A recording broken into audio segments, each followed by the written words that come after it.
गजानन भूतगणादिसेव्यतं कपित्थजम्बूफलचारुभक्षणम् उमासुतं शोकविनाशकारकं नमामि विघ्नेश्वरपादकं प्रियम्। श्रीराम राम रघुनंदन राम राम श्रीराम राम भरताग्रज राम राम श्रीराम राम रणकर कस राम राम श्रीराम राम शरणं भव राम राम।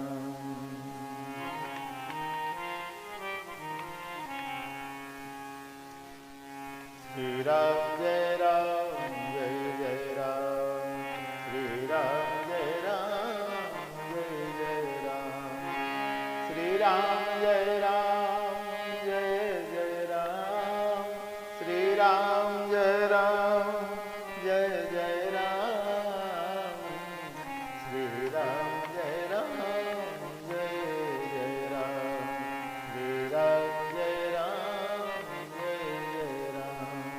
बोलिए मर्यादा पुरुषोत्तम भगवान श्री रामचंद्र जी महाराज की जय। आइए राम जन्म की कथा का आनंद लें। वास्तव में परंपरा के महापुरुष अवधपति राजा दशरथ जी महाराज थे। धर्म धुरंधर गुणनिधि और ज्ञानी भी थे। तुलसी जी महाराज कहते हैं केवल ज्ञान नहीं था और ज्ञान से भटक जाना ये सबसे बड़ी चीज है। एक कथा याद आती है। रामकृष्ण परमहंस जी महाराज कहते हैं कि एक बहुत बड़ा मेला बालक भूल में पड़ सकता है, अतः एक व्यक्ति बालक को सावधान हो तो पिता की अंगुली पकड़ते रहता है जिससे भूल ना पड़ जाए। पर पिता तो पुरुष है। कितने मित्र मिले, संबंधी मिले, हाथ जोड़कर मिलाने के लिए राम राम करने में संभव अंगुली छोड़ दी। अंगुली छोड़ दी बालक ने तो भूल जाना संभव है, परंतु समझदार बालक वह है जो एक हाथ से पिता की उंगली और दूसरे हाथ से माँ का पल्लू पकड़े। पल्लू पकड़ने से खो जाना असंभव है। एक हाथ से ज्ञान, दूसरे हाथ से भक्ति की अंगुली पकड़ो। भक्ति की अंगुली का पल्लू नहीं छोड़ना चाहिए, नहीं तो संसार जो है एक मेले के समान है और उसमें खो जाने का डर है।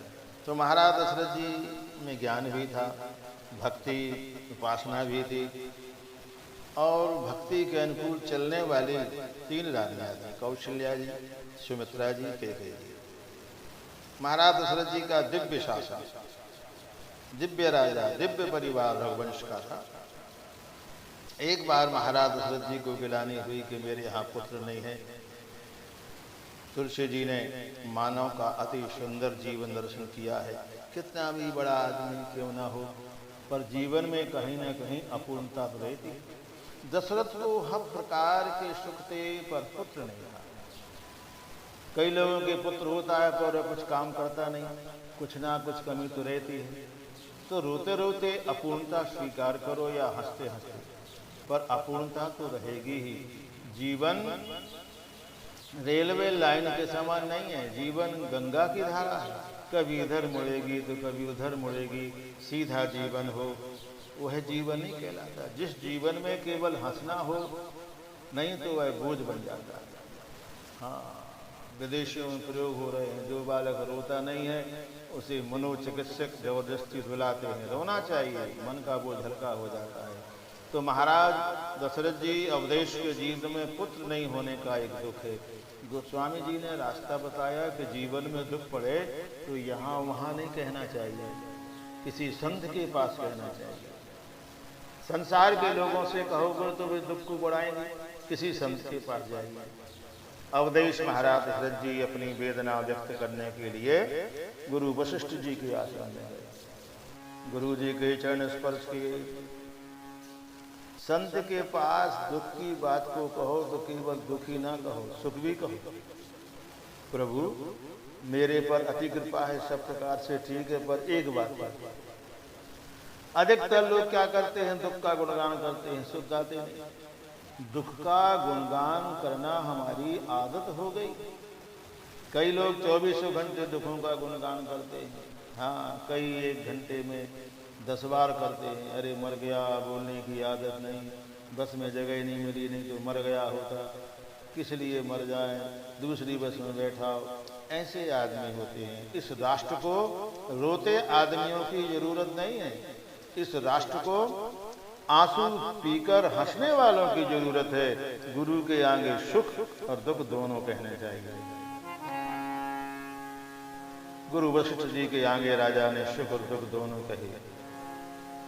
वशिष्ठ जी महाराज ने कहा, महाराज जो बात मुझे आपको कहनी थी आपने मुझसे कह दी, आप धीर धरो। धरहु धीर हो हई सुतचारी, त्रिभुवन विगत भगत भयहारी। हाँ,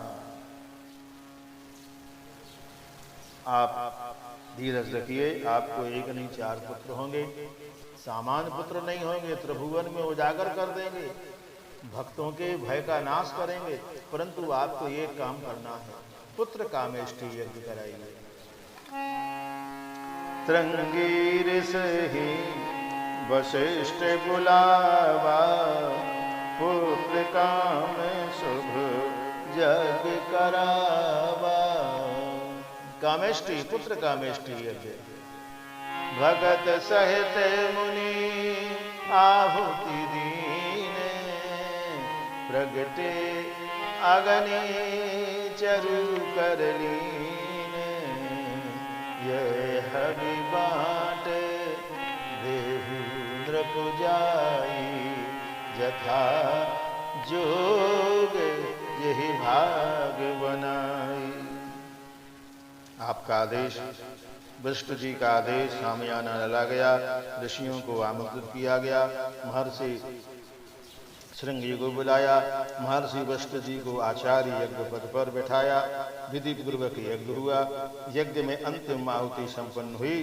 तब गोस्वामी जी लिखते हैं, स्वयं यज्ञ नारायण प्रसाद का चरु लेकर यज्ञ कुंड में प्रकट हो गए। वशिष्ठ जी महाराज को सूचना दी। वह चरु दशरथ जी को 2 और कहना गानियों में बांट दें। सूचना दे करके और अदृश्य हो गए। सभा में जय जयकार हुई। दशरथ महाराज ने वशिष्ठ मुनि के चरण पकड़ लिए। वशिष्ठ मुनि ने कहा, महाराज यह प्रसाद का चरु लो, तीनों रानियों को योग्यता अनुसार बांट दो। ये प्रसाद आपके यहाँ 4 पुत्रों को जन्म देगा। अवधेश को आनंद हुआ। प्रसाद को स्वीकार कर अवधेश अंतःपुर में आए। अवधेश ने प्रसाद का बंटवारा बचे विचित्र ढंग से किया। प्रसाद का आधा हिस्सा कौशल्या जी को दिया। उसका योग्य सम्मान हुआ, क्योंकि सबसे बड़े कौशल्या प्रभुष्मन करते करते लेती हैं। बाकी प्रसाद के 2 भाग किए, उनमें से 1 भाग केकई को दिया। केकई ने ले लिया। बाकी के 2 भाग किए, 1 भाग केकई, दूसरा भाग कौशल्या के हाथ में रख दिया और कहा, सुमित्रा को दे दो। ये जरा विचित्र लगता है। बाकी भाग सुमित्रा जी को देने के बदले में 2 भाग क्यों कर दिए? आधा भाग कौशल्या को दिया हुआ ठीक, परंतु बाकी के 2 भाग अवधेश करते हैं। तब उनके मन में संघर्ष शुरू होता है। केकई और सुमित्रा जी को दर्जा समान प्राप्त है। मैं पहले केकई को दूं तो सुमित्रा नाराज नहीं होगी, सुमित्रा को पहले दूं तो केकई नाराज होगी। ये बात बात पर नाराज हो जाती है। इसलिए इस महत्वपूर्ण प्रसंग पर नाराज होना ठीक नहीं। कैकेयी को पहले दूंगा तो सुमित्रा तो बिल्कुल नाराज नहीं होगी, पर उसके साथ अन्याय करते हुए मेरा मन दुखी होगा।